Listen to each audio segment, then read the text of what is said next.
mà trong tình đời mà riêng anh nhé sợi khăng sẽ lật lớn về nó phụ phải trực thiết nơi tiêm hay sao nhớ trình sụt tiền máu trình sụt tiền máu thà bỏไปเรียchia để cho xem bọn ông chắc trời chặt nẹt bật ống đầm bay cho tới xem lắp chẳng rồi tới ria chia còn bàn đặt ria cái đường chia thả nẹt thằng lái trôi chặt bật nữa để trong tầm đạo Maria chơi nên do tới sầm lấp đằng chẳng tới thì nào vào đây nó vừa chỉ luồng lốm để chia thả trong cha cứ chỉ ôn bằng cao để hà nội bằng cao bọc để chia mình chỉ giang là tê tê giang tịch nè xong để chia truồng mệt ta pro được cro thôi chỉ luồng lốm chẳng pro thì nào vào đấy nó nhẹ nom ao nó chuyện bé mà truồng krướng còn thôi chỉ luồng lốm tới để chia thả bằng trắng bầm nách nâng chẳng soi đi chẳng ấy là dân ai soi đi cònពេលថ្ងៃផុតពី7ថ្ងៃនឹងត្រូវសម្លាប់ចោលហើយម្ចាស់ប្អូននឹងដឹងប្រតិម្ចាស់បងដឹងតែថាសម្លាប់ហើយ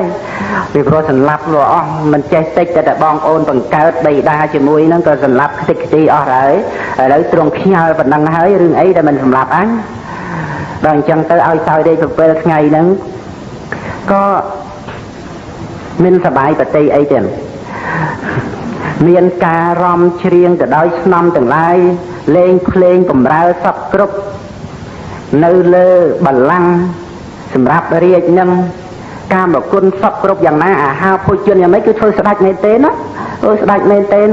ប៉ុន្តែក្នុងពេលនោះគឺថាជាមួយគ្នានឹងសំឡេងភ្លេងដូរតន្ត្រីហ្នឹងពេជ្ជឃាតនឹងក៏ស្រែកមកដែរពេជ្ជឃាតនឹងក៏ស្រែកមកដែរមួយថ្ងៃកន្លងទៅនឹងស្រែកថានៅ6ថ្ងៃទៀតទេនៅតែ6ថ្ងៃនេះយើងនឹងបានកាប់យើងនឹងបានសម្លាប់ហើយស្រែករាល់តែថ្ងៃ2ថ្ងៃកន្លងទៅនៅតែ5ថ្ងៃទៀតទេស្រែករហូតម្ល៉េះហើយម្ចាស់ប្អូននឹងតែបេសកកន្លងផុត7ថ្ងៃទៅពេជ្ជឃាតនឹងក៏បានចោមរោមដើម្បីនឹងយកទៅប្រហារជីវិតមកគាល់ព្រះរាជាម្ចាស់បងព្រះរាជាសួរថាម៉េចម្ចាស់ប្អូនសប្បាយទេសោយរាជ7ថ្ងៃហ្នឹងម្ចាស់ប្អូនថាបបពេជ្រម្ចាស់បងខ្ញុំព្រះអង្គមិនអាចសប្បាយប្រតិបានទេដោយកាមគុណទាំងឡាយដោយគ្រឿងសម្រាប់រាជទាំងឡាយពីព្រោះថាសំឡេងរបស់ពេជ្ជឃាតទាំងឡាយតែងប្រកាសឡើងដល់ខ្ញុំម្ចាស់ជនិតរាល់ថ្ងៃខ្ញុំព្រះអង្គម្ចាស់តក់ស្លុតនឹងការស្លាប់យ៉ាងនេះខ្ញុំម្ចាស់មិនអាចសប្បាយប្រតិបានទេបានព្រះរាជាមានព្រះរាជអង្គការរំលឹកម្ចាស់ប្អូននឹងណាទៀតថា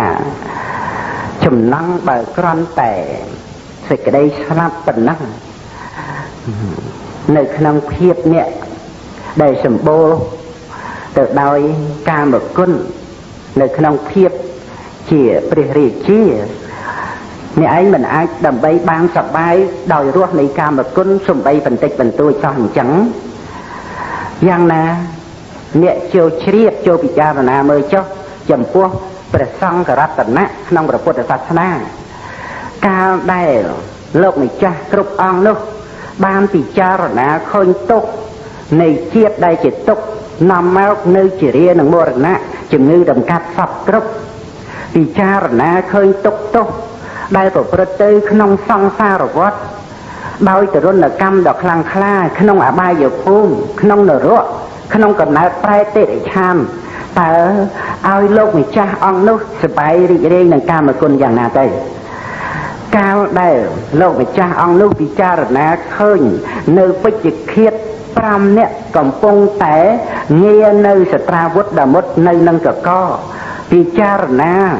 ឃើញនៅអាសេរពឹសដោយរូបកាយពិចារណាឃើញនៅអាយតនៈដែលជាស្រុកស្ងាត់ដែលជាស្រុករបស់ចៅពិចារណាឃើញនៅអារម្មណ៍ក្នុងលោកថាជាចៅហ្នឹងប្របាទធម្មេសោកចេះធัวណាទេចេះធัวដែលបានស្ដាប់ដែលបានសិក្សាអំពីព្រះធេរៈមោគលីបតេសធេរៈមកណាទេ មកកលីបតៈទេសធិរៈបានប្រទាននៅអាវាទសម្ដែងព្រះធម៌រឿយដល់ព្រះរាជាលើកឡើងណាទេលើកឡើងបញ្ជាក់ថាតើឲ្យលោកម្ចាស់អង្គនោះរីករាយនឹងកាមគុណយ៉ាងណាទៅនឹងជាអាវាទល្អណាស់ទៀតដែលដើម្បីកំចាត់បងនៅទិដ្ឋិមាននេះរបស់ម្ចាស់ប្អូននិងម្ចាស់ប្អូនតែងយល់ថាលោកម្ចាស់អង្គនោះធ្វើម៉េចនឹងមានការអស់កិលេសធ្វើម៉េចនឹងថាមន្ត្រីកអាវនឹងកាមគុណបើស្លៀកទៅស្រួលល្អមានទៅសម្បកឈើក្រូតក្រៀតស្មៅអីណាឆាន់ក៏សិតតែអាភោជនដែលកហបតីព្រះរាជាអាមាត្យរបស់ព្រះរាជាបានប្រគេនសិតតែល្អបណ្ឌិតអញ្ចឹងសឹងក៏ស្រួលទីសេនាសនៈអីហ្នឹងអញ្ចឹងតើនឹងឲ្យអស់កិលេសទៅយ៉ាងម៉េចបានព្រះរាជានឹងរំលឹកដាស់តឿនថាសូម្បីតែម្ចាស់ប្អូនហ្នឹងបរិបូរទៅដោយកាមគុណច្រើនដល់ម្លឹងគឺច្រើនជាងព្រះសង្ឃនឹងជាអនេកណាច្រើនណាស់ស្រីស្នំរាប់តែម៉ឺនហើយកាមគុណសន្ធឹកសន្ធាប់ភ្លេងដូតតន្ត្រីរាល់តែថ្ងៃនៅតែគ្មានសេចក្តីត្រេកអរក្នុងរសនៃកាមគុណសំបីបន្តិចដោយតក់ស្លុតនឹងការស្លាប់ចោះដែលប្រគុណម្ចាស់លោកប្រព្រឹត្តទៅដោយការប្រើប្រាស់បច្ច័យ4គ្រាន់តែញ៉ាំងជីវិតន្ត្រីឲ្យប្រព្រឹត្តទៅប៉ុណ្ណឹងហើយថាលោកញ៉ាំងសម្រេចឲ្យកើតឡើងយ៉ាងម៉េចបើលោកពិចារណាឃើញសេចក្តីស្លាប់គឺដោយអំណាចខ្មាំងទាំង5នៅក្នុងការងារគ្រឿងសត្រាវុធនិងផ្ដាច់ជីវិតលោកពិចារណាឃើញសេចក្តីស្លាប់និងផ្ដាច់ជីវិតតន្ត្រីរបស់លោករាល់ថ្ងៃអញ្ចឹងហើយពិចារណាឃើញទោសក្នុងវដ្តសង្សារដោយទរណកម្មដ៏ខ្លាំងក្លាយ៉ាងហ្នឹងហើយថាលោកមានតម្រេក្នុងកាមគុណយ៉ាងម៉េចទៅអាហ្នឹងដែលធ្វើឲ្យម្ចាស់ប្អូនបានដល់នៅព្រះពុទ្ធព្រះធម៌ព្រះសង្ឃជាទីពឹងទីរលឹកណាស្ដាប់ច្រើនណាព្រះបាទធម្មាសោកទូមានម្ចាស់ប្អូនហ្នឹងបានច្រើនណាហើយគឺថាជាដំណើរល្អណាស់ត្រង់កន្លែងហ្នឹងណាទៀតហ្នឹងប្រៀបបីដូចជា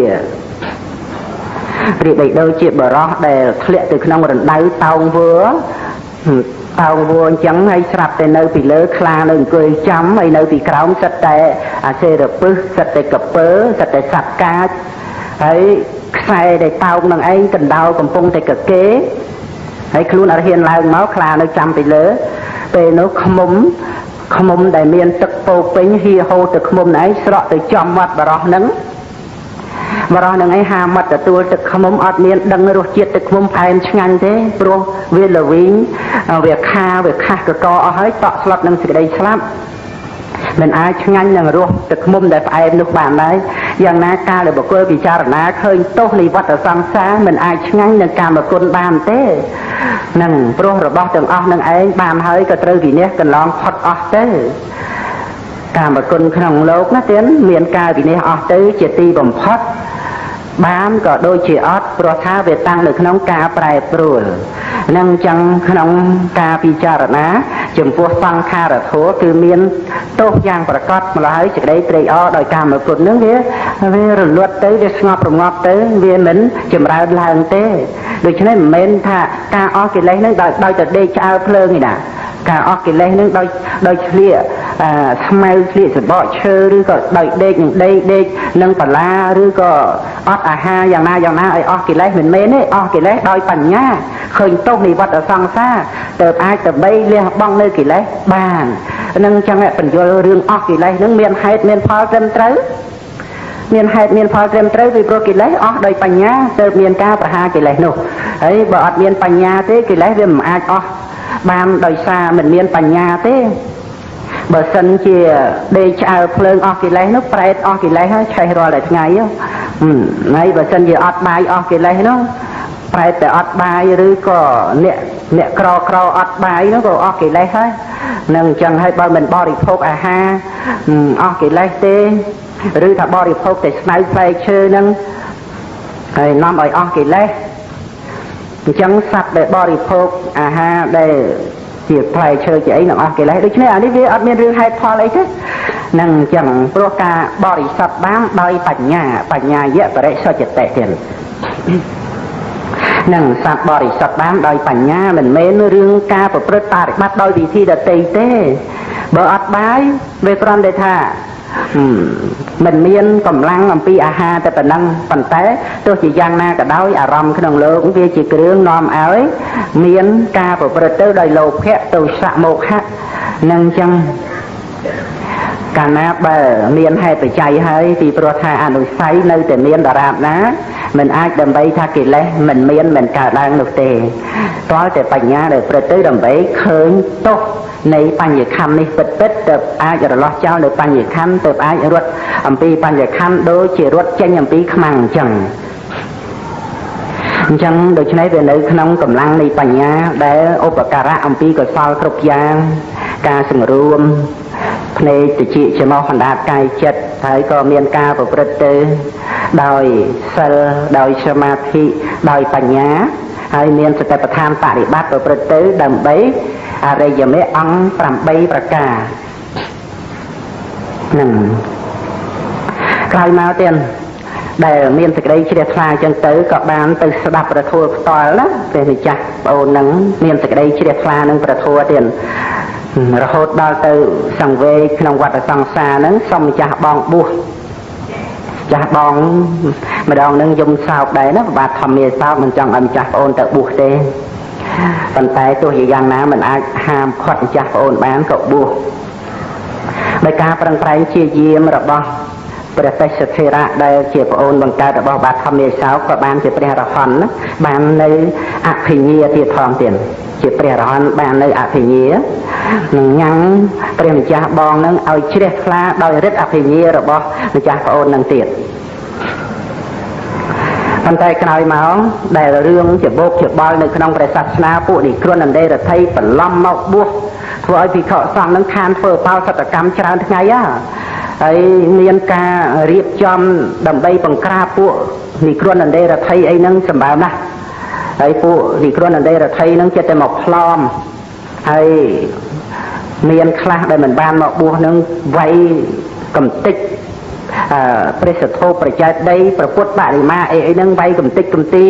បាទធម្មាសោកខឹងទាំងក្រោតខ្លាំងណារហូតដល់ទៅបញ្ជាថាឲ្យសម្លាប់ពួកនេះគ្រុនអន្តរថៃ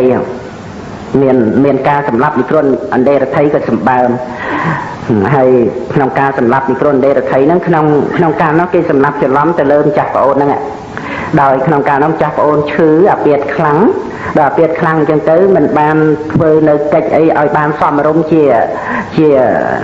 សាមណៈដោយការស្លៀកស្បង់ប្រដាប់ជ័យវរព្រមទាំងព្រះកេសាអីហ្នឹងក៏ខ្មៅវែងមកណាទៀតដោយត្រង់អាពាធហើយមានអធិស្ឋ័យនៅមួយអង្គអញ្ចឹងទៅក៏ពេលមួយដែលព្រះតេសធិរៈហ្នឹងជាព្រះរហន្តហើយហ្នឹងទ្រង់សឹងទៅដោយអាពាធណាមានទ្រង់ត្រីអាការៈដូចនេះគ្រុនអញ្ចឹងហើយក្នុងកាលនោះព្រះបាទធម្មាសោកចេញព្រះរាជបញ្ជាថាអ្នកណាសម្រាប់នេះគ្រុនបានឲ្យមាសឆ្ដោម្ដុំមានអីពួករាជបរោះដើររសម្រាប់ពួកនេះគ្រុនហ្នឹងដល់ទៅឃើញព្រះតេសធិរៈហ្នឹងឯងកាត់ក្បាលព្រះតេសធិរៈយកមកណាទៀតបាទធម្មាសោកគ្រាន់តែឃើញស្គាល់ជាម្ចាស់ប្អូនហ្នឹងយំសោយសោកកើតទុកក្តៅកាហាយមែនទែនតើតែបានទៅសួរព្រះមោគលីបតតេសធិរៈទៅបានព្រះធេរៈនឹងជួយបញ្យល់ថារឿងនេះមិនមែនជាចេតនាដោយត្រង់ដោយចំពោះបុគ្គលដែលជាព្រះអរហន្តជាព្រះសង្ឃរតនៈទេព្រោះថា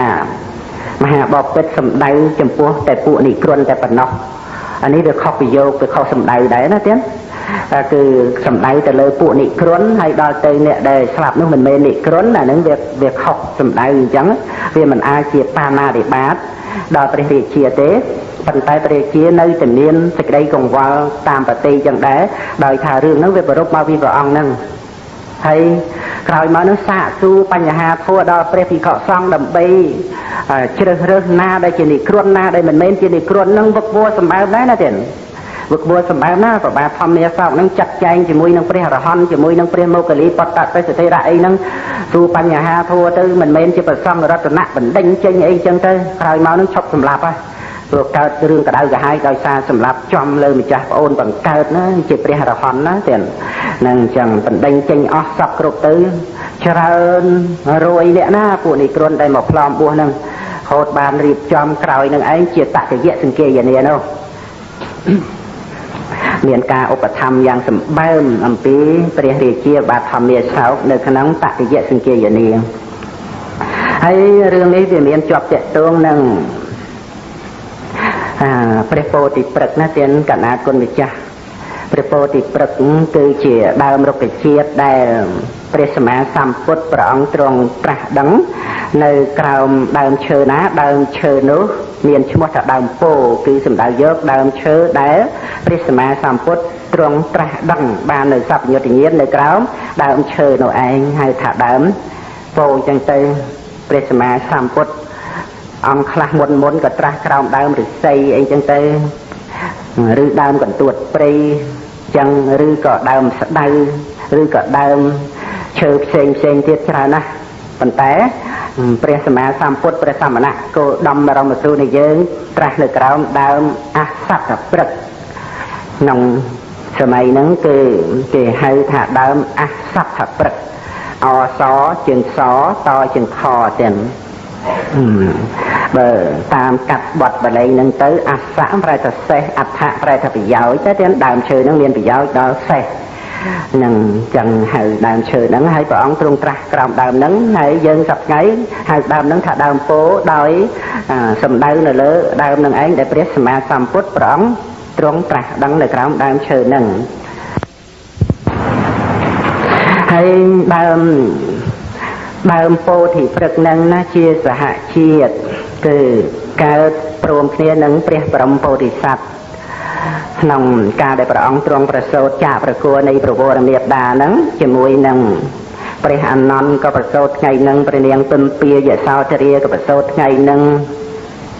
ចឹងឆន្ទអាមាត្យកាលទេជីអាមាត្យក៏បានកើតក្នុងថ្ងៃហ្នឹងសេះកន្តកៈដែលជាជំនិះព្រះអង្គស្ដេចយាងទៅបួសក៏កើតក្នុងថ្ងៃហ្នឹងកំណត់ទ្រព្យដែលសម្រាប់ជាស្ដេចចក្រហ្នឹងក៏កើតមានក្នុងថ្ងៃហ្នឹងហើយដើមពោធិ៍ហ្នឹងក៏បានដុះក្នុងថ្ងៃហ្នឹងដែរហ្នឹងរហូតដល់ព្រះអង្គមានប្រជជនបាន35ទៀត35វស្សាហ្នឹងបានត្រាស់ដឹងនៅក្រោមដើមហ្នឹងនៅពេលដែលព្រះអង្គទ្រង់ត្រាស់បែរប្រភពទៅកាន់ទិសបូសោយនៅវិមុតសុខអស់7ថ្ងៃបន្ទាប់ពីត្រាស់ដឹងហើយរួចទៅសប្តាហ៍ទី2ព្រះអង្គទ្រង់ស្ដេចជាងមកបដិស្ថានឈរទ្រង់ប្រថាប់ឈរនៅទិសខាងកើតដើមពោធិព្រឹក្សហ្នឹងណាប្រមាណជា50ម៉ែត្រហើយព្រះអង្គទ្រង់បើកប្រណេតសម្លឹងមើលដើមពោធិហ្នឹង7យប់7ថ្ងៃទៀតនឹងមួយសប្តាហ៍ហ្នឹងគឺដោយព្រះអង្គទ្រង់ទតនៅដើមពោធិដែលព្រះអង្គគង់ក្រោមដើមពោធិហ្នឹងហើយត្រាស់ដឹងហើយដើមពោធិហ្នឹងក៏មានអាយុរហូតមកព្រះអង្គទ្រង់បរិនិព្វានទៅហើយនឹងក៏ដោយដល់សម័យនៃព្រះបាទធម្មាសោកហ្នឹងបានជាង200ឆ្នាំហើយហ្នឹងព្រះបាទធម្មាសោកនឹងតែងតែពេញព្រះរាជហឫទ័យនឹងដើមពោធិព្រឹក្សនឹងណានៅពេលដែលព្រះរាជាបានរៀបចំឆ្លងនៅប្រជែកដី 84000 ឲ្យសម្រេចបុណ្យឆ្លងនឹងក្នុងថ្ងៃតែមួយណា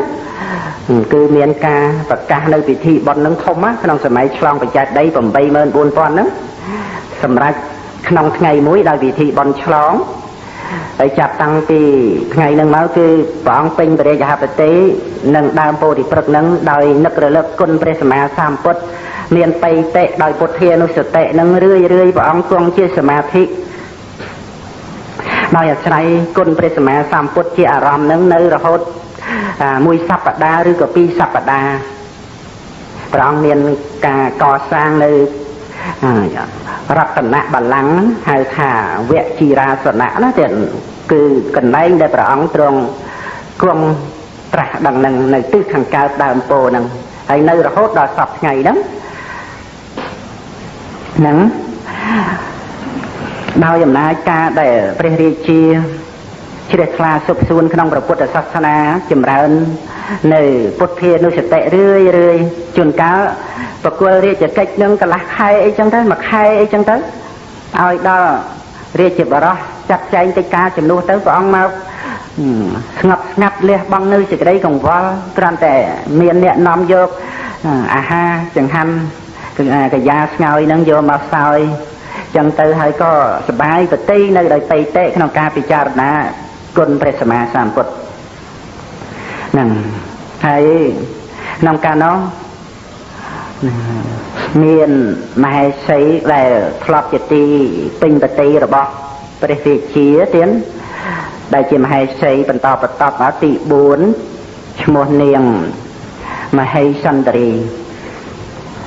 មហេសន្តរីសរសេរមូហស្អីហើយសន្តរីទៅសសអកណូចឹងតោរោស្អី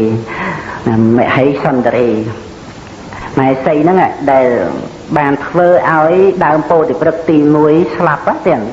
មហេសីទី4ហ្នឹងគេហៅម្យ៉ាងទៀតថានាងទេសរក្សិតានាងទេសរក្សិតាមហេសីទី4ហ្នឹងជាទីស្រឡាញ់ពេញព្រះរាជពេញព្រះរាជហបតីនៃព្រះបាទពិមពិសាហ្នឹងដោយសារនាងអសន្ធិមេត្តាហ្នឹងស្លាប់ហើយពីមុននាងអសន្ធិមេត្តាហ្នឹងជាអគ្គមហេសីជាទីពេញព្រះរាជហបតីនៃបាទ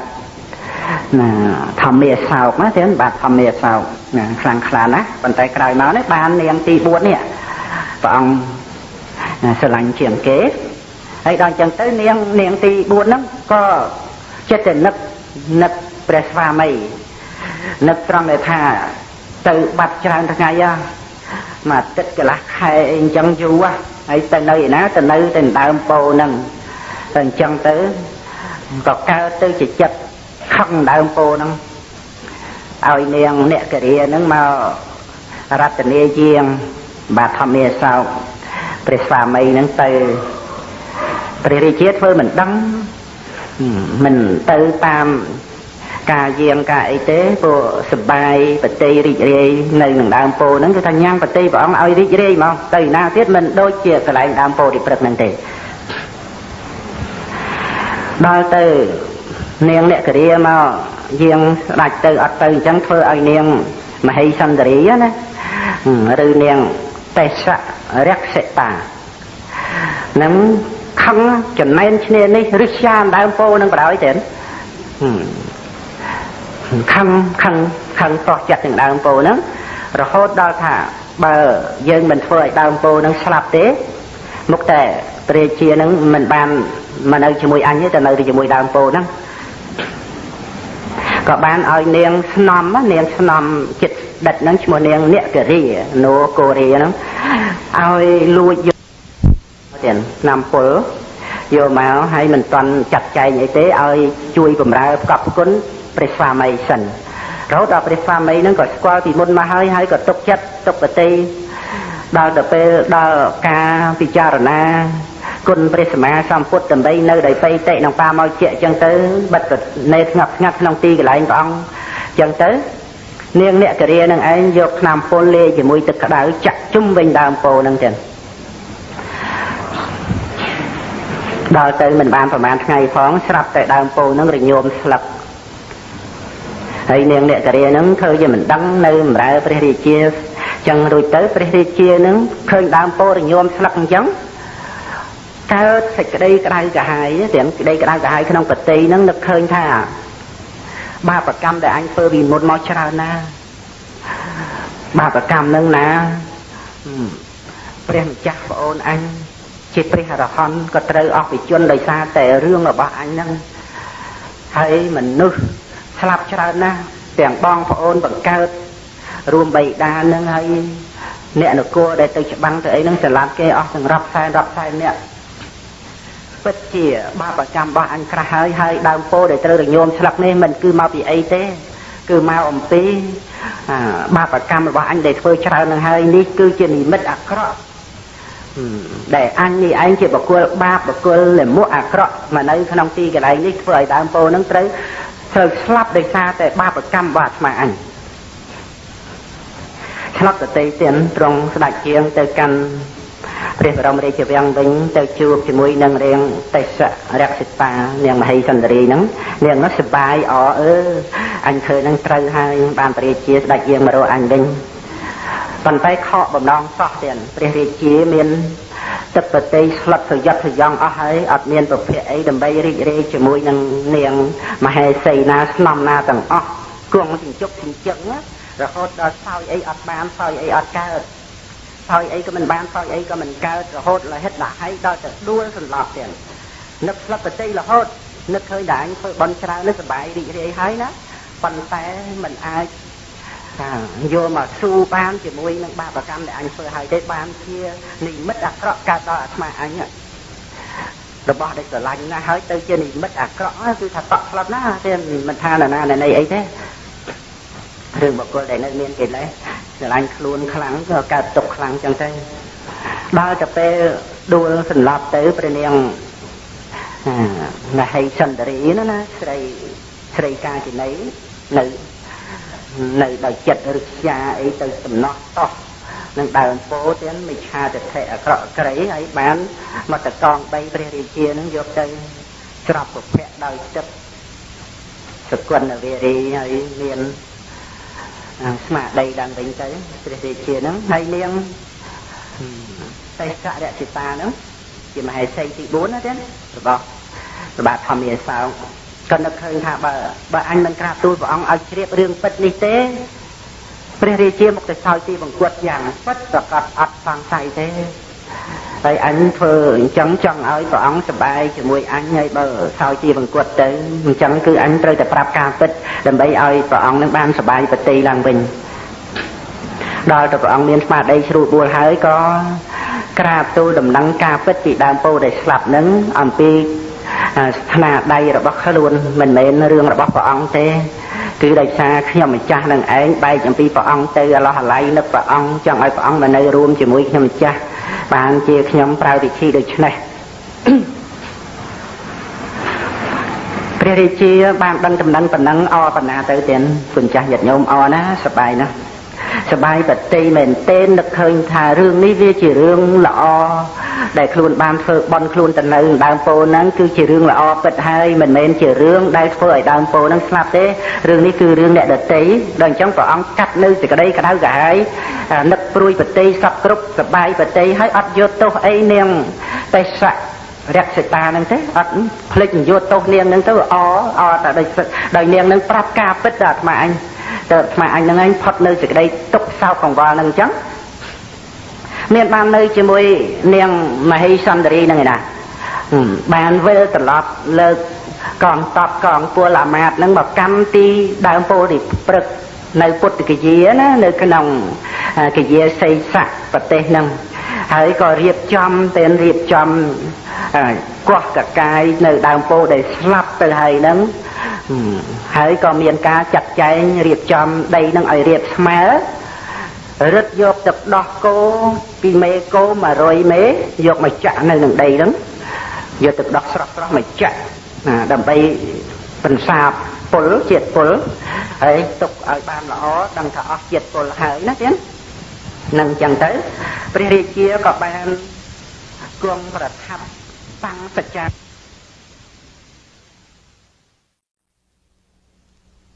េះខ្ញុំកណ្ដាលខ្ញុំបាទនឹងបានសិក្សានៅក្នុងសិភៅរបស់ភិក្ខុមហាសវណ្ណដែលលោកគង់នៅវត្តពុទ្ធរាំងសីមែលប៊នប្រទេសអូស្ត្រាលីលោកបានប្រែចេញអំពីប្រវត្តិសាស្ត្រដើមពោធិ៍ដែលលោកបាននិមន្តទៅកាន់ពុទ្ធគយាប្រវត្តិសាស្ត្រដើមពោធិ៍នឹងឯងនៅតម្កល់ក្នុងទីប្រទេសពុទ្ធគយានឹងលោកបានប្រែចេញអំពីប្រវត្តិសាស្ត្រដើមពោធិ៍នឹងឯងមកជាសិភៅប្រវត្តិពោធិព្រឹក្សជាភាសាអង់គ្លេសហើយនិងភាសាខ្មែរនឹងហើយបានជាធម្មទានខ្ញុំកណ្ដាលខ្ញុំបាទក៏បានសិក្សាទៅឃើញថាជារឿងថ្មីមួយដែលមិនធ្លាប់បានដឹងមិនធ្លាប់បានជ្រាបគ្រាន់តែធ្លាប់ឮកាលដែលខ្ញុំកណ្ដាលខ្ញុំបាទទៅថ្វាយបង្គំដើមពោធិព្រឹក្សហ្នឹងដឹងថាជាដើមពោធិទី4តែប៉ុណ្ណោះតែមិនបានជាសិក្សាឲ្យបានជ្រាបដំណឹងដឹងថាទី1ហ្នឹងយ៉ាងណាមានប្រវត្តិយ៉ាងម៉េចទី2ទី3ហើយនិងទី4ហ្នឹងយ៉ាងណាឥឡូវកណ្ដាលគុណចាស់ក៏បីបានជ្រាបតទៅដើម្បីជាឧបការៈមួយដល់ព្រះពុទ្ធសាសនាយើងសម្បើមដែរដែលខ្ញុំកណ្ដាលខ្ញុំបាទពិចារណាទៅគឺចំពោះដើមពោធិព្រឹក្សទី1នេះទៅទានរាប់អាយុតាំងពីកើតដំណើរនឹងព្រះបរមពុរិស័ទមករហូតដល់ពេលស្លាប់ដោយស្នាដៃរបស់នាងមហេសន្ទរីនេះមានអាយុ352ឆ្នាំទៀតណា352ឆ្នាំក្នុងពុទ្ធសករាជ272 352 ដក 80 ចេញទៅគឺពុទ្ធសករាជ 272 គឺត្រូវស្លាប់ដើមពោហ្នឹងហ្នឹងបានចាប់ផ្ដើមព្រះបាទធម្មាសោកដែលបានជ្រាបដំណឹងអញ្ចឹងព្រះអង្គឈប់ភ័យឈប់ព្រួយឈប់កង្វល់នឹងបាបកម្មរបស់ព្រះអង្គដែលធ្វើហើយថានឹងមាននិមិត្តអាក្រក់អីដល់ព្រះអង្គអញ្ចឹងព្រះអង្គរៀបចំដីនឹងឲ្យបានស្អាតរួចទៅក៏គង់ធ្វើសមាធិទៀតតាំងសច្ចាធិដ្ឋានដោយមានគុណព្រះពុទ្ធព្រះធម៌ព្រះសង្ឃជាអារម្មណ៍មួយអន្លើដោយការបដិញ្ញាថាបើមិនមានដើមពោជាថ្មីដោះទេគឺខ្ញុំព្រះអង្គម្ចាស់សុខចិត្តបូជាជីវិតថ្វាយព្រះរតនត្រ័យគឺមិនក្រោកទៅទីដទៃគឺសុខចិត្តស្លាប់នៅមួយកន្លែងអង្គុយហ្នឹងបើមិនមានដើមពោដោះនឹងអត់ខ្ចីរលដើមពោឯណាឯណីយកមកដាំទេទេនឹងអត់ខ្ចីរលយកមកដាំទេគឺថាតាំងសច្ចាធិដ្ឋានដោយមានជំនឿជឿលើបុណ្យរបស់ព្រះរាជាខ្លួនព្រះអង្គដែលធ្លាប់ធ្វើច្រើនមកហើយកសាងបច្ចេកដីក៏ច្រើនឧបត្ថម្ភនៅសង្គាយនាអីក៏ច្រើនសន្ធឹកសន្ធាប់ណាទេនឹងបានសង្គាយនាទី3អីហ្នឹងរួចហើយព្រោះបានបញ្ជូនធម្មទូតទៅសកស្ាយសាសនាហើយមានទាំងដើមពោធិព្រឹក្សហ្នឹងនាំយកទៅដាំនៅស្រីលង្កាបើតាមដំណើរដើមពោដែលយកទៅដាំនៅស្រីលង្កាហ្នឹងថាផ្សំទៅដោយមេឃផងទៀតហ្នឹងហើយដល់ទៅពេលមិនបានប្រហែលថ្ងៃដោយសច្ចាធិដ្ឋានរបស់បាទធម្មាសោកទៀតដើមពោស្រាប់តែដោះឡើងកន្លែងដែលហ្នឹងកន្លែងដើមពោទី1ទៀតដោះចេញពីដីមកស្រស់អញ្ចឹងហើយព្រះរាជាអបបណ្ណាទៅសម្បើមមានប្រតិរីករាយថាដើមពោទី2ហ្នឹងគឺថាគឺបោះយើងហ្មងដូចថាបោះអាត្មាអញអញ្ចឹងហ្មងដោយអំណាចសច្ចាធិដ្ឋានដើមពោទី2ណាចឹងបានដោះមកអញ្ចឹងទៅព្រះរាជាចាត់ចែងឲ្យធ្វើកំផែងការពារហ្នឹងមមតំអត់ឲ្យអ្នកណាចូលទៅពីទៅផ្ទះទេចូលឆែកឆេមើលហើយលោកយកឆ្នាំពុលឆ្នាំអីហ្នឹងទៅចាក់ឲ្យស្លាប់ឲ្យងាប់អីទៀតដូចមុនណាការពារសម្បើមណាស់ហើយព្រះរាជាក៏បញ្ជនកាន់តែច្រើនទៅក៏នៅសប្បាយរីករាយនឹងដើមពោហ្នឹងរឹងរិតតែជ្រះថ្លាជាងមុនទៅទៀតហ្នឹងដូចជាថាដើមពោទី2ហ្នឹងគឺដោយអំណាចសច្ចា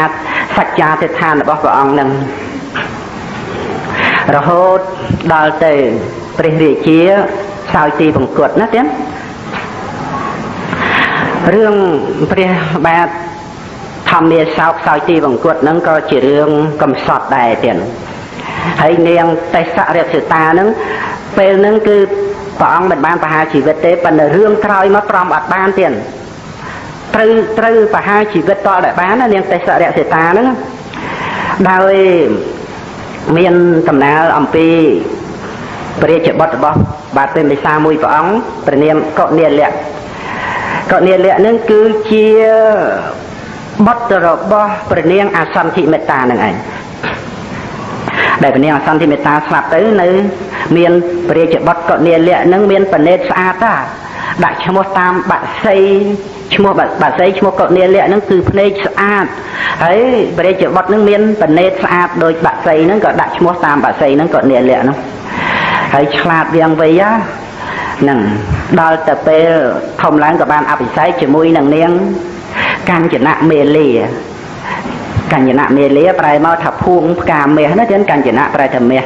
ភួងផ្កាមាសហ្នឹងបានជាមហេសីនៃព្រះរាជបុត្រកុនីលៈហ្នឹងប៉ុន្តែមានរឿងអភ័ព្វមួយត្រង់ដែលនាងទេសរៈសិតានេះដែលជាមហេសីទី4នៃបាទធម្មាសោកនេះដែលកុនីលៈនេះចាត់ទុកថាដូចជាម្ដាយបង្កើតដែរណាព្រោះត្រូវជាម្ដាយដោយថាម្ដាយចុងយើងសប្ថ្ងៃហៅម្ដាយចុងអញ្ចឹងព្រោះម្ដាយរបស់កុនីលៈហ្នឹងគឺព្រះនាងអសន្ធិមេត្តាហើយក្រោយមកទី4ហ្នឹងគឺនាងទេសរៈសិតាទៀតពេលមួយចូលទៅក្នុងបន្ទប់ដែលព្រះរាជាអត់នៅស្រឡាញ់កុនីលៈណាស្ទុះទៅអោបកុនីលៈពលរៀបរាប់ថាកុនីលៈនឹងស្អាតចេះចោះបបួលកុនីលៈនឹងឯង ទៅដោយអសធម្មផ្សេងក៏អ្នកលាក់ស្ដីឲ្យទាំងស្ដីថាទុកដូចជាម្ដាយអីអញ្ចឹងណាមិនត្រូវប្រព្រឹត្តនៅអធម៌អីផ្សេងអញ្ចឹងរហូតដល់ទៅចងគំនុំខឹងថាបើមានឱកាសយើងនឹងសម្លាប់តែឯងហ្នឹងខឹងណាខឹងដែលក៏អ្នកលាក់ស្ដីឲ្យហ្នឹងថ្ងៃក្រោយមករកវិធីមិនបានដល់សម្លាប់ទេតែរកវិធីខ្វេះភ្នែករបស់កញ្ញាលក្ខហ្នឹង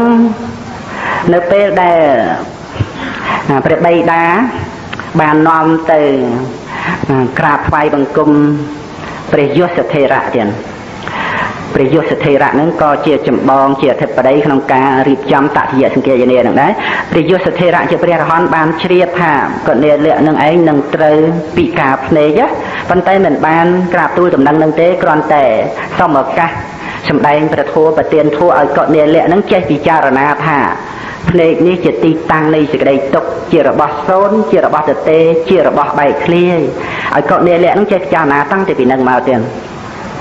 ថ្ងៃក្រោយដែលចេញទៅនៅជនបទដោយក្នុងការនោះថាទៅបង្ក្រាបសត្រូវដល់ទៅពួកអ្នកស្រុកទាំងអស់នឹងឯងថាយើងខ្ញុំមិនមែនជាសត្រូវទេប៉ុន្តែយើងខ្ញុំបះបោនេះដោយសារបះបោជាមួយនឹងមានមន្ត្រីនៅក្នុងស្រុកនឹងឯងធ្វើនៅអំពើអាក្រក់ណាពួកយើងខ្ញុំបះបោនឹងមន្ត្រីអាក្រក់នឹងទេតែខ្ញុំម្ចាស់នឹងនៅតែជាប្រជារាស្ត្រដ៏ល្អរបស់ព្រះរាជាអញ្ចឹងទៅក៏បាន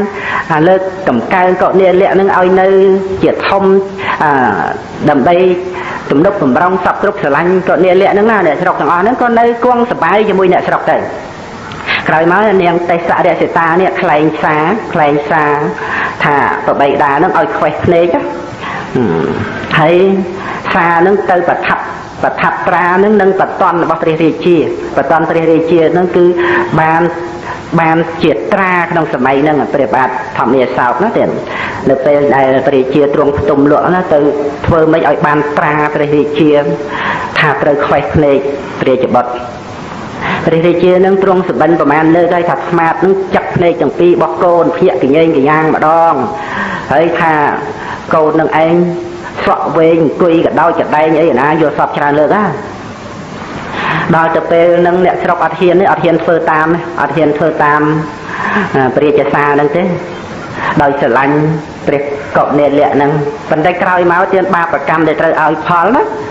បាបកម្មត្រូវឲ្យផលកាលពីជាតិមុនកើតជាព្រានទៀតបានចាប់មរឹកបានដែលទឹកកកធ្លាក់ចូលទៅនៅក្នុងកាហេមួយចាប់បានប្រមាណ500សត្វហើយអត់សម្លាប់ទាំងអស់ទេខ្វេះភ្នែកសត្វនឹងលេងហ្មងទៅខ្វេះឲ្យនៅរស់ឲ្យបរិភោគទៅអីទៅថ្ងៃមួយទៅបាបកម្មហ្នឹងឲ្យផលច្រើនជាតិមកជាតិហ្នឹងគឺថាការពីអត់បាននេះស្រាប់តែមានណែព្រាមសមុំសមៅឯណាមកពីណាទេថាមកសុំភ្នែកហើយកប់ជួនពេលហ្នឹងក៏នាលក្ខហ្នឹងបានដឹងដំណឹងហ្នឹងលក្ខមិនចិត្តហ្នឹងសារហ្នឹងលក្ខចុះលក្ខឡើងបានឃើញដល់បានឃើញអញ្ចឹងទៅឲ្យពួកអ្នកនគរហ្នឹងមកខ្វេះតាមបិតាអ្នកនគរអត់ខ្វេះបើត្រូវអ្នកមកសុំហ្នឹងឲ្យអ្នកនគរហ្នឹងមកខ្វេះឲ្យអ្នកសុំណាព្រាមម្នាក់ថាមានសមុំសមាមរូបខ្មៅមកសុំហ្នឹងឲ្យខ្វេះម្ដងមួយនៅពេលដែលខ្វេះហ្នឹងយកមកដាក់នឹងបាតដៃនៅមានភ្នែកមកខាងមើលពិចារណាឃើញភ្នែកដែលគេតែងជាទីស្រឡាញ់គ្រប់គ្នាឥឡូវគ្រាន់តែជាដុំសាច់មួយជាគ្រឿងបោកបញ្ឆោតសោះពិចារណាដែលធ្លាប់ពិចារណារឿយតាមព្រះយសថេរៈប្រទាននៅកម្មដ្ឋានមកទៀតខ្វេះភ្នែកមួយបានសោតតាទៀតបានពិចារណាឃើញអំពីរបស់ដែលជាទីស្រឡាញ់ហ្នឹងវាគ្រាន់តែជាដុំសាច់មួយសោះអញ្ចឹងណាហើយពិចារណាឃើញវាអត់មានគ្រឿងអីដែលថាជាខ្លឹមសារក្នុងដែលថាជាអត្តាជាតួខ្លួនដែលនឹងគួរឲ្យស្រឡាញ់ក្រៅពីរបស់ដែលផ្សំផ្គុំគ្នាអញ្ចឹងដោយអវយវៈផ្សេងដែលជាទីស្រឡាញ់ហ្នឹងគឺវាមិនមែនស្រឡាញ់ខ្លួនទេគឺស្រឡាញ់អវយវៈដែលផ្សំផ្គុំគ្នាហ្នឹងបានសោតតាឲ្យខ្វេះមួយទៀតបានសក្តិគាទៀតជាព្រះអរិយបុគ្គល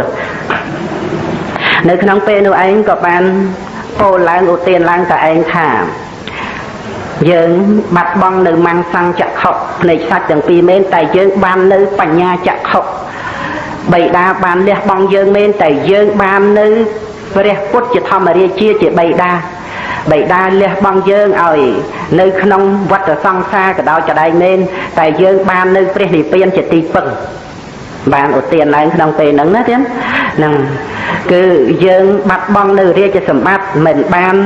ទទួលនៅរាជសម្បត្តិព្រោះបេតាបោះបង់យើងចោលក៏ពិតមែនប៉ុន្តែយើងបាននៅធម្មជាសម្បត្តិបាននៅធัวជាសម្បត្តិបាននៅធម្មសម្បត្តិបួតមុខទៀតដែលឧទានឡើងអស់ភ្នែកសាច់តែបានភ្នែកបញ្ញាណាលះបង់ចោលវដ្តសង្សារមិនមានបេតាតែមានព្រះពុទ្ធជាបេតាហ្នឹងហើយអាចដើម្បីថាលះបង់ចោលនៅក្នុងវដ្តសង្សារមិនបានរាជសម្បត្តិក៏ប៉ុន្តែបាននៅធម្មសម្បត្តិបាននៅពធហ្នឹងជាសម្បត្តិនឹងពិចារណាច្រើនរឿងទៀតនៅក្នុងការដែលបាននៅបញ្ញាចក្ខុនេះប៉ុន្តែក្រោយមកដំណឹងនឹងឯងដោយបានជ្រាបដល់ព្រះរាជាណាព្រះរាជានឹងថាបិតាមិនបានចេញរាជសារឲ្យទៅខ្វេះភ្នែកបុត្រទេបើបិតាចេញរាជសារទៅខ្វេះភ្នែកបុត្រមែននោះគឺថាបិតាសុខចិត្តសម្លាប់ខ្លួនឯងទៅចុះហើយបើសិនជាបិតាបានប្រថាប់ត្រាមែនបិតាសុខចិត្តឆ្កោះនៅបតនទាំងអស់ឲ្យអស់រលែងហើយបដិញ្ញាច្រើនណាស់រួចបានក្រោយមកបានដឹងទៀតបានដឹងតំណឹងថានាងបេសរក្សិតានេះឯងហើយដើម្បីនឹងឲ្យសម្លាប់ចោលនឹងទោះជាកូននេះដែលជាព្រះសក្តិគេមានបុគ្គលនឹងហាមឃាត់អង្វរបេតាថារឿងទាំងអស់នេះមិនគួរខឹងក្រោធបន្ទុះសារាយនឹងណាទេជាបាបកម្មរបស់បុត្រទេហាមឃាត់អត់បានព្រះរាជានឹងវានឹកឃើញដល់រឿងដែលធ្វើឲ្យដើមពោស្លាប់ផងអីផងវាផ្សំគុំគ្នាណាលើកមុនមិនអីដល់លើកក្រោយហ្នឹងឃើញតែនាងនឹងចង្រៃអាក្រក់អាក្រែងអញ្ចឹងឲ្យគេយកនាងនឹងទៅដុតទាំងរស់ហ្នឹងបាទធម្មាសោកហ្នឹងសម្រាប់នាងបេសរក្សិតានឹងទៀតហើយនៅពេលដែលព្រះអង្គសោយទីបង្គត់នឹងក៏កំសត់ទៀតវត្តរឿងវែងឆ្ងាយក្រៅសង្ខេបទានគុណចាស់នៅពេលដែលចាស់ទៅនឹងចង់ធ្វើទានឲ្យបានច្រើនណាស់ចង់ធ្វើឲ្យបាន100កោដធ្វើបាន96កោដមែនទេស្រាប់ធ្លាក់ខ្លួនឈឺមែនទេហ្មងឈឺខ្លាំងខ្លាមែនទេដល់តែឈឺខ្លាំងមែនទេអញ្ចឹងទៅនៅ4កោដអត់តាន់បានធ្វើក្នុងការនោះមានកូនរបស់កុនេលៈនេះកុនេលៈជាសក្តិគេមានបុគ្គលជាមួយគ្នានឹងនាងកញ្ញនមេលានេះណាដែលកាលមុនបានជាអភិសេកទៅមានកូនប្រុសឈ្មោះសម្បត្តិទៀតសម្បត្តិហ្នឹងមិនត្រូវជាចៅរបស់បាទធម្មាសោកហ្នឹងសម្បត្តិហ្នឹងឯងក្នុងកាលដែលព្រះបិតាចេះតែចំណាយទ្រព្យសម្បត្តិធ្វើទានអត់ទៅមានពួកអ្នកដែលទៅញុះញង់ថាគឺអត់អំពីព្រះរាជាទៅឥឡូវមានណាមានព្រះអង្គម្ចាស់នឹងហើយសោយរាជឥឡូវបើព្រះរាជាឲ្យទានអស់អញ្ចឹងទៅមានទ្រព្យសម្បត្តិឯណាមានអិសរិយយសឯណាបើអស់សម្បត្តិហើយអញ្ចឹងពេលហ្នឹងចៅហ្នឹងសម្បត្តិហ្នឹងខាត់ហាមព្រះរាជាអត់ឲ្យធ្វើទានទេហាមខាត់ទាំងអស់មុនដំបូងហ្នឹងនៅសល់តែភាជាអ្នកដែលដាក់អាហារមកហ្នឹងបាយមួយម្ហូបមួយតែពីរព្រះរាជាសោយរួចទៅថ្វាយនៅភាជមាសទាំងពីរនឹងឯងដល់ព្រះភិក្ខុសង្ឃនៅកុក្កដារាមថ្វាយអស់ទៅទានអស់ក្រោយមកភាជាអ្នកដីរហូតដល់ទៅលើក្រោយនឹងបានផ្លែកទួតព្រៃមកចង្ហៀងទេផ្លែកទួតព្រៃមកចង្ហៀងនឹងឯងបានសាកសួរសេនាបតីអីទៅថាយើងជាអីសេនាបតីហ្នឹងក៏បានព្រះអង្គជាស្ដេចធំអ្នកឯងនិយាយខុសហើយស្ដេចធំអីបានតែកទួតព្រៃមកចង្ហៀងអញ្ចឹងបានពិចារណាសពគ្រប់ទានធัวដែលធ្លាប់ស្ដាប់មកពីរឿងទ្រព្យសម្បត្តិព្រះអង្គព្រះរាជាពិចារណាសបាមកថាមិនកបីសត្វលោកនេះឯងផ្ញើជីវិតជាមួយនឹងទ្រព្យសម្បត្តិទេដែលជារបស់មិនទៀងទាត់ទេមិនកបីផ្ញើខ្លួនពឹងពាក់ជីវិតជាមួយនឹងរបស់ដែលមិនទៀងទាត់ឡើយឃើញទេមានតែផ្លែកទួតព្រៃមកចង្ហៀងពេលហ្នឹងគឺព្រះរាជាអត់សោយទេបាននាំឲ្យរាជបរោះនឹងឯងនាំយកទៅថ្វាយភិក្ខុសង្ឃនាំយកទៅថ្វាយភិក្ខុសង្ឃថានេះគឺជាបច្ឆាផតគឺជាផតរបស់ព្រះរាជាជាចុងក្រោយគឺផ្លែកទួតព្រៃមកចង្ហៀងហ្នឹងគឺអត់មានអីដើម្បីធ្វើទានទៀតទេព្រះយសធេរៈនឹងបានប្រជុំភិក្ខុសង្ឃឲ្យពិចារណាពីសម្បត្តិរបស់ព្រះរាជាហើយពិចារណាពីទឹកបតីរបស់ព្រះរាជាដែលលះបង់នៅរាជសម្បត្តិដើម្បីធ្វើទានហ្នឹងហើយឲ្យយកកទួតព្រៃមជាហៀងហ្នឹងបុកឲ្យកពយៈការកៈបុកលាយនឹងបបរ ប្រកេនភិក្ខុសង្ឃឆាន់គ្រប់អង្គទៀតហើយមុននឹងសោយទីបង្គត់សួរសេនាបតីថាសម្បត្តិចម្ពូទ្វីបនេះជារបស់អ្នកណាថាជារបស់ព្រះរាជាធំព្រះបាទធម្មមេសោកងើបឡើងបែរទៅកាន់ទិសទាំង4ហើយក៏បានថាសម្បត្តិទាំងអស់នេះក្នុងចម្ពូទ្វីបនេះគឺសុំវេថ្វាយចំពោះព្រះសង្ឃវេថ្វាយចម្ពូទ្វីបដល់ព្រះសង្ឃណាទេបាទធម្មមេសោកហ្នឹងរួចទៅក៏សោយទីបង្គត់ទៅតាមយថាកម្មប៉ុន្តែក្រោយមកដែលលើកសម្បត្តិឲ្យសោយរាជនេះបានយកប្រាក់4កោតណាលាស់យកចម្ពូទ្វីបមកវិញកម្អីចម្ពូទ្វីបនេះជាបោះសង់ស្រេចបាត់ទៀតយក4កោតហ្នឹងបំពេញឲ្យគ្រប់100កោតដែលព្រះរាជាធ្វើទានណាហើយលាស់យកចម្ពូទ្វីបនេះមកវិញដោយតម្លៃ4កោតនឹងឯងបានឲ្យបាទសម្បត្តិនេះសោយរាជតមកទៅហ្នឹងហើយដែលបាទធម្មមេសោកសោយទីបង្គត់ទៅក្រោយមកណាទៀតមានការគ្រប់គ្រងជាធំដោយបរណៈវរមាជាធំនៅនគរមគធៈហ្នឹងគ្រប់គ្រងថែរក្សាដើមពោដើមអីដែលបាទធម្មមេសោកអធិដ្ឋានហ្នឹងប៉ុន្តែក្នុងការនោះមានស្ដេចឈ្មោះសាសង្កាទៀតប្រកាសផ្ដាច់ខ្លួនជាឯករាជ្យគ្រប់គ្រងក្នុងខេត្តមួយជាឯករាជ្យនៅប៉ែកខាងកើតនៃប្រទេសឥណ្ឌាសប្តាហ៍ថ្ងៃនេះនៅប៉ែកខាងកើតជាខេត្តមួយឈ្មោះពេងគៀលគឺមានការកាន់នៅសាសនាព្រាហ្មណ៍ហិណ្ឌូក៏មានការសាបសូន្យនៅលៀបសក្ការៈច្រើនណាស់ដោយពុទ្ធបរិស័ទនឹងមករាប់អានធ្វើសក្ការៈបូជានឹងដើមពោធិព្រឹក្សទី2ជាអើសម្បើមណាបូជាហើយជ្រះថ្លានឹងប្រតនត្រ័យក៏សម្បើមដោយអំណាចដើមពោធិព្រឹក្សទី2កើតឡើងនេះបានលើកកងតបមកបំផ្លាញដើមពោព្រោះនៅចិត្តក្បែរហ្នឹងណាទៀតមកដល់ព្រឹបវាយអ្នកយាមការពារខ្ទេចខ្ទីកោះរឹសដើមពោដួលរលំកាប់មេឃកាប់ស្លឹកដុតខ្ទេចទៀតដើមពោទី2នេះត្រូវវិនិច្ឆ័យដោយព្រះរាជាឈ្មោះសាសង្កានេះដែលកម្មសាសនាព្រហ្មញ្ញសាសនាទៀតចំណែកគ្នានេះដើមពោទៀតដើមពោទី2នេះមានអាយុបាន891ឆ្នាំទៀត891ឆ្នាំបូកនឹង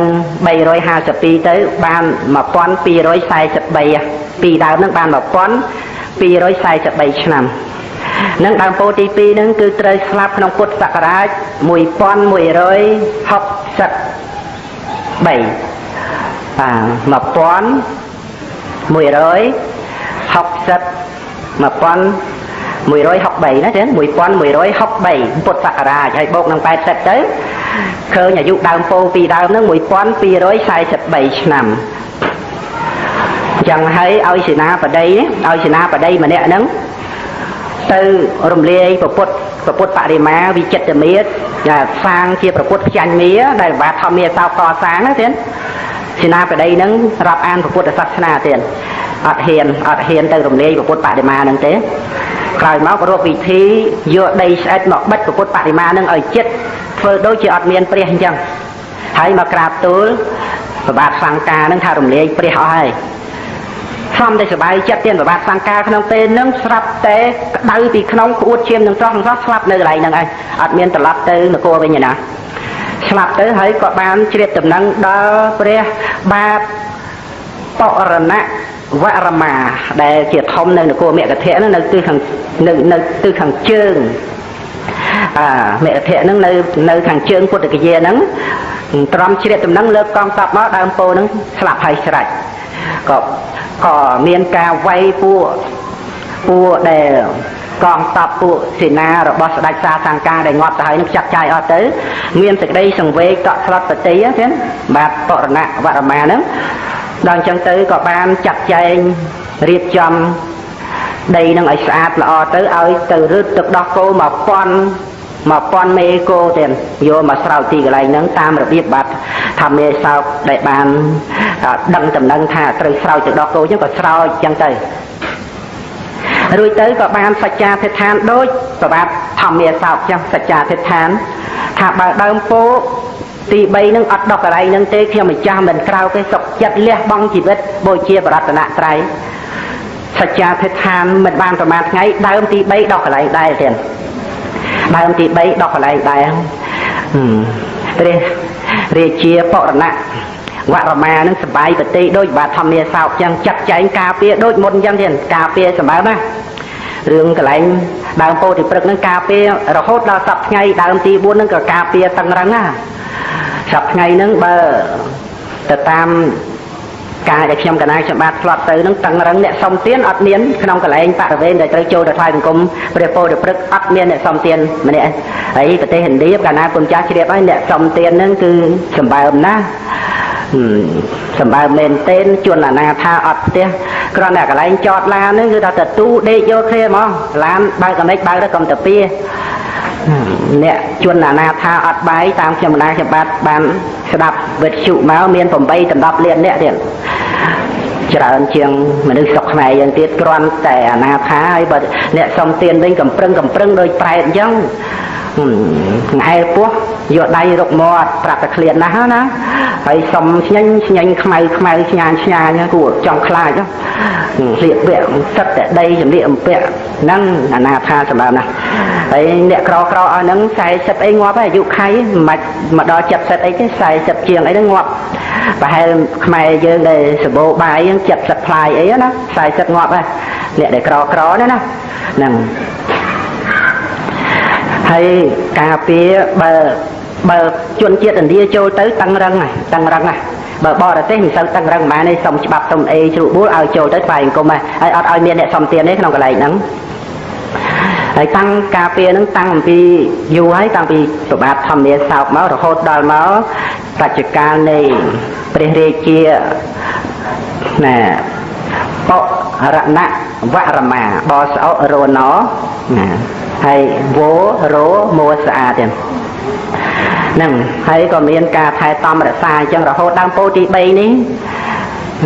អត់មាននរណាទៅព្យាបាទកាប់សម្លាប់អីទេមានអាយុបាន1258ឆ្នាំទេ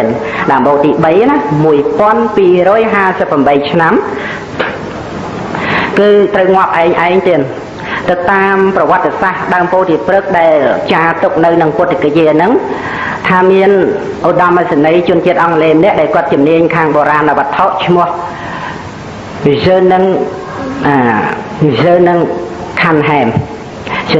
នឹងជនជាតិអង់គ្លេសដែលជាអ្នកស្រាវជ្រាវខាងបុរាណវត្ថុ